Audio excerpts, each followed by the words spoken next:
বিসমিল্লাহির রহমানির রহিম। হে সমস্ত জগতবাসী, আজ আমি শামীম আলী চিশতি আপনাদের সামনে যে আলোচনাটি নিয়ে হাজির হলাম, সে আলোচনাটি খুবই গুরুত্বপূর্ণ। যদি আমরা খেয়াল করে শুনতে পারি তাহলে আমরা অনেক কিছু জানব আধ্যাত্মিক ও রুহানি জগতের বিষয়ে। দেখুন, এই পৃথিবীতে বহু তরিকতের মানুষের একটা জিনিস ভিতরে কাজ করে, বা শরীয়তের মানুষেরও কাজ করে।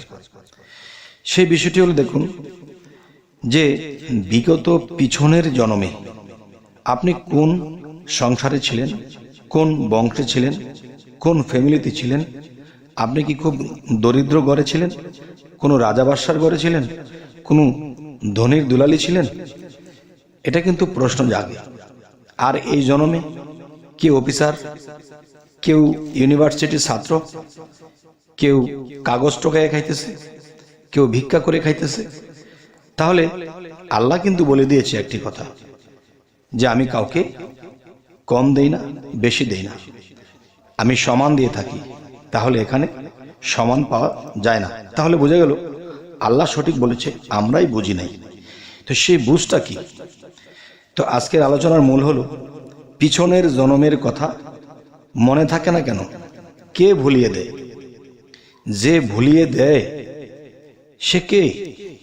আচ্ছা, তো এখানে বিষয় হলো, আল্লাহ কিন্তু একটা কথা বলেছে, বিশৃঙ্খলাকারীকে আমি পছন্দ করি না, এবং আল্লাহ নিজেও বিশৃঙ্খলা করেন না। আর এই বিশৃঙ্খলার কারণেই এই ঘটনাটি ঘটে, যে পিছনের জন্মে আপনি কি ছিলেন, কোথায় ছিলেন, কোন অবস্থানে ছিল, আপনার রূপস্রোত কি ছিল, আপনার নাম কি ছিল, এগুলো জন্মের পরে কোনো কিছুই মনে থাকে না। তাহলে মনে যেহেতু থাকে না, তাহলে এটা ভুলিয়ে দেয় কে? আল্লাহ ভুলিয়ে দেয় না। এখানে বিষয় হলো, দেখুন, প্রত্যেকটা ডিপার্টমেন্ট ভাগ ভাগ করা।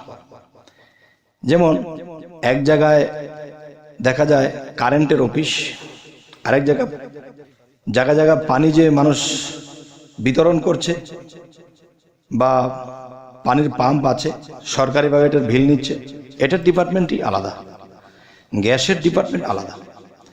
তাহলে প্রধানমন্ত্রী কিন্তু সবাইকে ভাগ ভাগ করে দিয়েছে, তুমি এই ডিপার্টমেন্ট চালাবে, তুমি এটা চালাবে, তুমি সেটা করবে।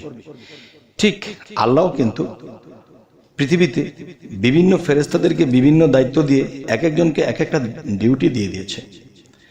তাহলে এই ডিউটির মাধ্যমে এমন কাউকে ডিউটি দিয়েছেন যে মানুষটা বিগত জন্মে কোথায়, কিভাবে, কোন অবস্থায় ছিল, কোন নামে ছিল, কোন রূপে ছিল, কোন বংশে ছিল, এই জিনিসগুলো কিন্তু ভুলিয়ে দেওয়ার মতো এমন কাউকে আল্লাহ সৃষ্টি করে রেখেছেন, যে আপনার পিছনের জিন্দেগির কথা ভুলে গেছেন সবকিছু।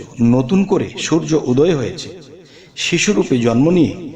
তখন দেখা যায় আপনি যদি বিগত জন্মে অফিসার থাকতেন, বিগত জন্মে আপনি অনেক শিক্ষিত, লন্ডন পিএইচডি নিয়েছেন, অনেক শিক্ষিত, আপনি ইঞ্জিনিয়ার ছিলেন, ডাক্তার ছিলেন, কিন্তু এই জন্মে এসে আবার কিন্তু সে সরসরা থেকে শুরু করা হয়েছে, ক খ গ গ দিয়ে শুরু করা হয়েছে শিক্ষা।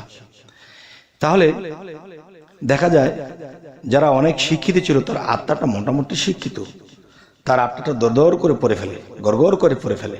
আবার কোনো কোনো আত্মা আছে, জন্ম নিয়ে এসেছে, তাদের মুখ দিয়ে পড়া বের হতেই চায় না। আচ্ছা, তাহলে বোঝা গেল তার আত্মাটা শিক্ষিত ছিল। কিছু দেখলে মনে হয় যে এটা কোথায় যেন দেখেছি। দেখবেন, লক্ষ্য করে, আপনি কিন্তু এই জন্মে এরকম কিছু দেখেননি, শোনেননি, কিন্তু আপনি যখন দেখতেছেন যে এরকম কিছু, যে আপনি মনে হচ্ছে যে এই জিনিসটা আপনি কোথায় যেন দেখেছেন, এবং আপনি যেন মনে হচ্ছে যে এই জায়গাটিতে আপনি কখনো অবস্থান করেছেন। অনেক কিছু চেনা চেনা মনে হয়, আবার ভুলে যান। আবার অনেক কিছু চেনা চেনা মনে হয়, মানে আত্মা তাকে ধাক্কা মারে, এখানে তুই ছিলি, এখানে, বা কিছু একটা এরকম ধাক্কা মারলেও পরে আর যোগে মিলাতে পারে না, তখন সেটাকে বাদ দিয়ে দেয়। তাই আমি বলবো, হে সমস্ত জগতবাসী, এই স্মৃতি ভুলিয়ে দেওয়ার জন্য আল্লাহ এমন কাউকে সৃষ্টি করেছেন। তিনি কি করতেছেন? তিনি দেখা যায় মানুষটির মৃত্যুর পরে যে বডিটা ছিল, সে বডিটা মাটির সাথে মিশে গেছে। এখন সেই আত্মার কিন্তু মৃত্যু নেই। সেই আত্মাটা যদি ফিরে আবার জন্ম নিয়ে থাকে, তাহলে সেই আত্মার মধ্যে সমস্ত কিছুই লিপিবদ্ধ আছে।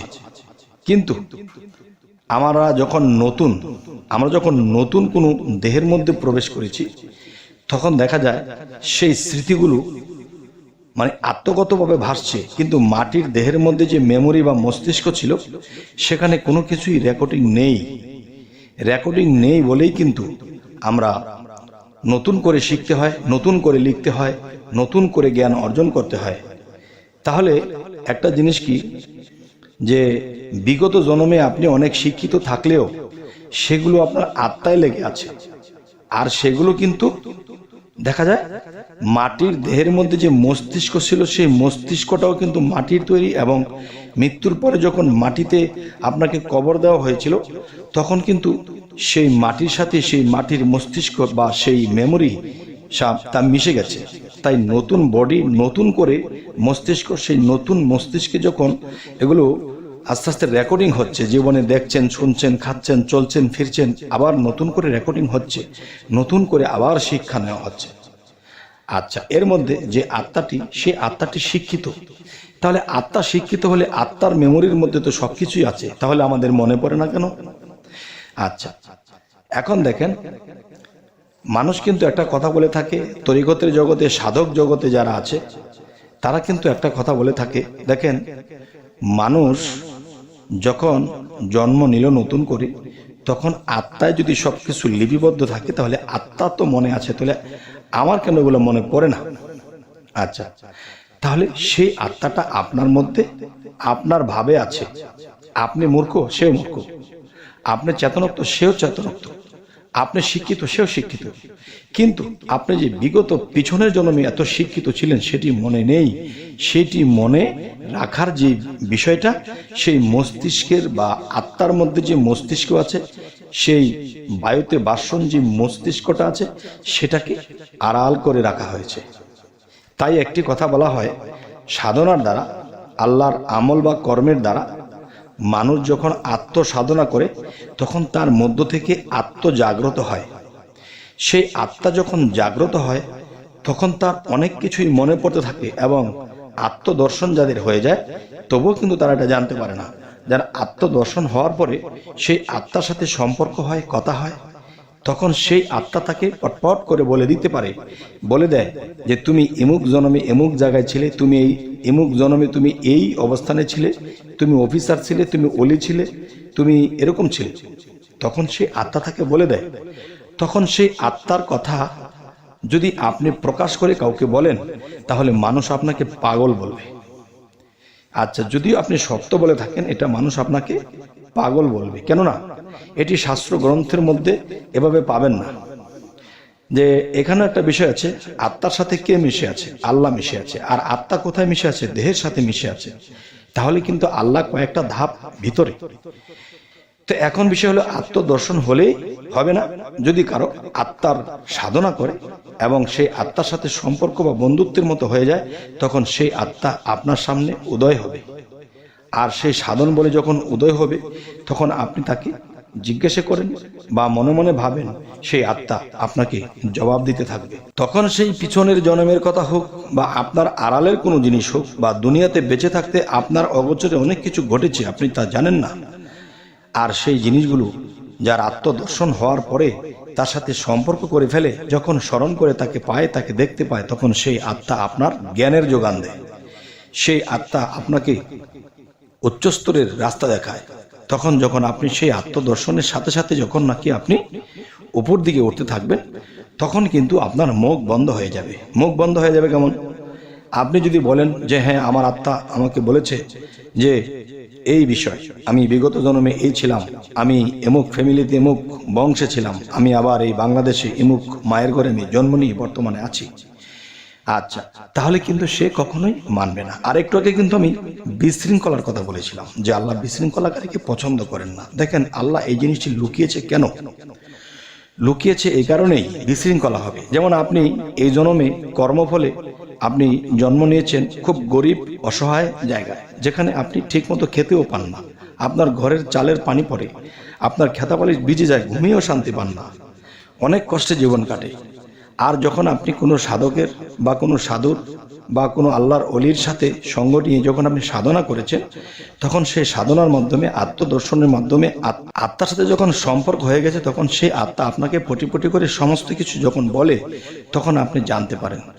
এখন মানুষকে বললে তো এটা বিশ্বাস করবেই না। এবং আপনি যেই ফ্যামিলিতে ছিলেন, যেই মায়ের ঘরে জন্ম নিয়েছেন, সেই মা এখনো বৃদ্ধ অবস্থায় পৃথিবীতে আছে। এখন আপনি যখন সেই ফ্যামিলিতে যান, সেই ফ্যামিলি ছিল জমিদার, অনেক ধনী লোক, কিন্তু আপনি এই জন্মে খুব কষ্টে আছেন।